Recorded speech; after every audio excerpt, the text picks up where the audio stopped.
I believe New Earth has just begun, and there's an epic shift now, but man, last week I just wanted to give up.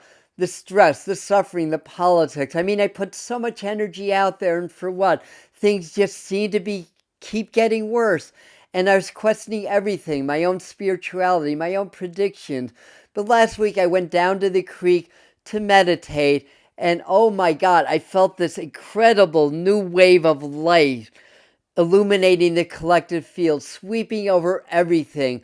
It was like a mass cleansing, a mass purging after the eclipse.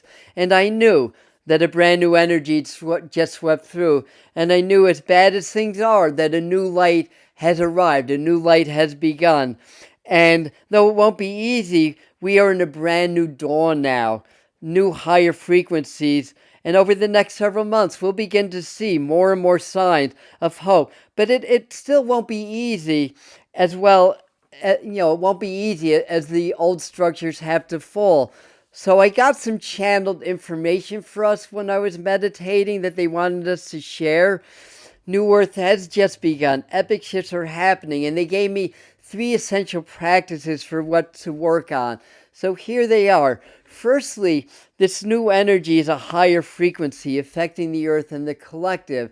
So basically what's happening as it acts on the old dense energies, these old dense fields, all the pain and suffering and karma that this world has undergone and the collective has undergone for many thousands of years start to get shaken loose. It starts to be released.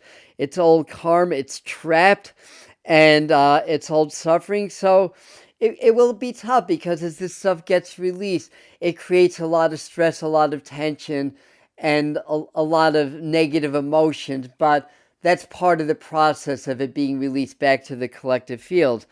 But the other side of that is many more people are going to be having spiritual awakenings in record numbers, more than we've ever seen, because as these higher frequencies act on the density and release the old, then these new frequencies raise our frequencies, and the higher our frequencies are, the more we are connected to spirit, and the more we're able to tap into the higher flows of energy, as well as the higher knowledge, the higher wisdom, and new information that's being transmitted into the human collective. So anyway, obviously I'm reading from my notes a lot, but many more will have awakenings. A lot of suppressed memories will surface from this another lifetime. So that's part of the collective purge in the new beginning.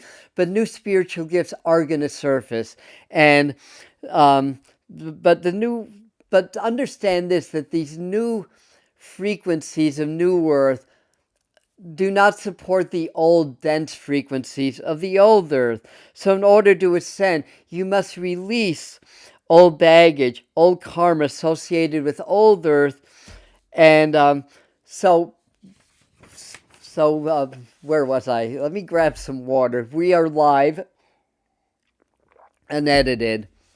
So what you want to do is you really want to work on the reprogramming and the shadow integration work. We have videos on how to do that. But the main thing is these new frequencies are happening. It's going to level the old. So we're going to see a lot falling in the world because the old structures of the world that are unfair, that are causing a lot of pain and suffering, at the benefit of a minute few, at the detriment of a great many, are not supported by these new frequencies. So structures in the society fall, and structures in our own life falls. Old patterns, old habits, old ways of thinking, old ways of doing things, old ways of being have to fall so that we can ascend into our higher, our more spiritual selves.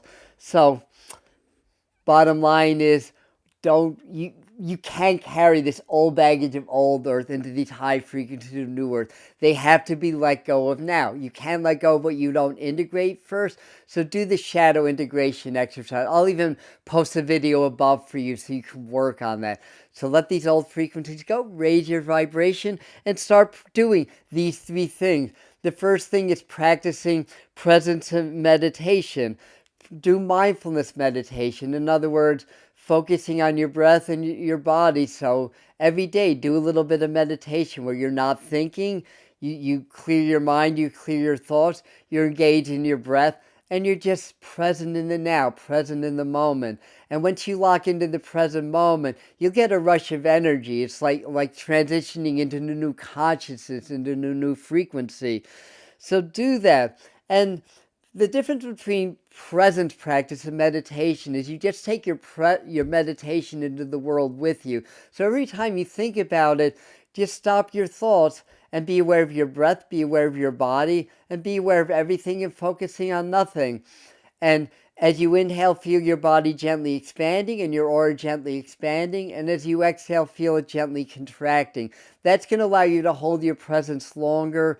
And when you're present and you're not thinking, then you're starting to blend with the higher energies, with spirit, God, or source. So you start to blend with the higher frequencies and you start to get new information, new insight. You start to precipitate a spiritual awakening. So that's the first thing. The second thing is to do some breath work. Activate your energy through breath. There's a lot of breath exercises that you can do. I've got videos on how to do breath work, yoga, spiritual exercise. We need to do all these things to raise our vibration, raise our consciousness, to release the density so that we can ascend into 5D consciousness, into New Earth consciousness. So one thing that I recommend is doing long ohms, about 15 seconds ohm. An ohm should sound like almost like an aum. Aum. And I'm speeding that up, but about 15 seconds. The last sound is an M and G combined for about 1/3 of the ohm. So this is the channeled information that came through and what Spirit wants us to do in order to clear the old and to ascend into the new. Is you work with each chakra individually. There's 7 major chakras. Most of you know that, but if not, it's the root, the sacral, the solar plexus, the heart, the throat, the third eye, and the crown chakra.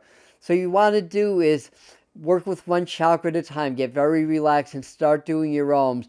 The first set of ohms, you do it 3 times just on the root. So when you do your ohm, you vibrate. You feel the sound vibration of the ohm, clearing and activating your root chakra. Do that 3 times. Then do the same thing with the sacral, then the solar plexus, then the heart, then the throat, then the third eye, then the crown. Then repeat. Repeat it 3 times. So it's the 3x3 method, the 369 code, being activated in your ohming. You do this daily, my friend. You're going to clear things very quickly and you're going to ascend to a new vibration very fast. So again, Om, about 15 seconds, vibrate in the root, then the solar plexus, and feel the vibration in each chakra and visualize it as you're doing it. So that's number 2. The third thing to start doing is heart-brain spirit coherence. We teach heart-brain coherence a lot here. It's an exercise in gratitude and raising the frequencies of the heart to ascend into higher vibrations and frequencies. So, excuse me another second. So, heart-brain coherence is a modern ancient practice. The ancient mystics, the yogis, the ascended masters from all eras were telling us to open the heart, right? And now with the advent of science, we know that the heart's the largest electromagnetic generator in the body. And when you bring the heart into vibrational coherence, the brain and the heart are connected, but the heart's stronger. It brings your brain into vibrational coherence. And when the heart and the brain reconnect, then you become more whole, and then you connect with spirit and you become coherent with spirit, God, or source, which includes your higher abilities, your intuition, your ability to heal yourself, and your ability to ascend into spirit. So how do we do this? And trust me, heart-brain coherence is the viral spiritual practice of these awakening times. There's many ways to do it. There's breath work, there's yoga practices, but every spiritual teacher under the sun is going to tell you to work with the heart. What's a coherent heart? A coherent heart's a loving heart. Everything in spirituality is super simple. We're complicated. So what you want to do is you want to get very present. And when you get into your presence, into your meditation, in your present, know that everything's perfect in the present moment, no matter if you're in pain or what your personal story is. Everything is just the way it's supposed to be in the now. And so when you get very present and feel grateful for the now and open your heart in gratitude and compassion and vibrate that in your heart. Breathe, feel grateful, feel compassionate, and then feel that in your brain also. So allow your heart and your brain to blend. Hold that for about 10 minutes. And as that's happening and your heart and your brain are blended in coherence, and you're holding that, feeling grateful, feeling compassion, holding that, feel that there's a light or an energy, and there's an even greater light around you, and allow your presence, your gratitude, appreciation, compassion, and love to blend with these fields, and hold that for 10 minutes. Do that 11 minutes. I like to do 11. Hold that for about that long. It doesn't have to be exact. Do that 3 times a day. There's a whole host of health benefits with that. I'm going to actually post an end screen for you so you can learn more how to go deeper into that practice. This is going to make a huge difference in your health, in your spirituality, and clearing the old and ascending into new earth. So practice these things. This is a new dawn. I love you. We'll see you at the next video. Namaste.